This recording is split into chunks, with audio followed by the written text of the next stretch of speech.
I didn't notice God was carrying me until I looked back. When people see me now, they think my life has always been this peaceful. They see the smile, the stable job, the family, the faith. What they don't see are the nights I thought I'd lose everything. 5 years ago, I was drowning in debt. My father had just passed away. I was helping my mum pay bills while trying to keep my own life together. Every morning, I woke up wondering how I was going to make it through another day. One evening, after paying the last money in my account toward rent, I sat alone in my apartment. I remember saying, "God, I don't know how much longer I can do this." There was no miracle that night.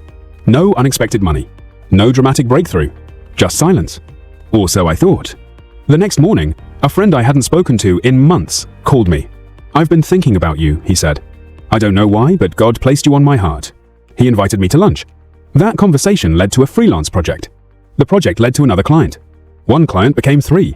It wasn't overnight, but somehow, every time I thought I had reached the end, God had already made another way. Years later, I was cleaning out an old drawer when I found one of my journals. As I read through it, I couldn't believe what I saw. Every page was filled with fear. "I don't know how I'll pay this bill. I think this opportunity is gone forever. I'm afraid I'll never recover from this." I smiled, because every problem I had written about, God had already brought me through.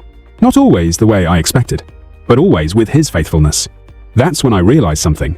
While I was busy looking ahead for God's blessings, His goodness had been following me all along.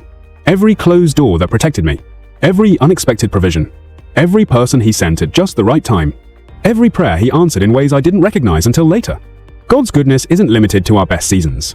It follows us through valleys, through grief, through uncertainty, through every chapter of our lives. Sometimes you don't recognize His faithfulness while you're walking through the storm. But when you look back, you realize He never stopped walking behind you, surrounding you with His love and leading you forward.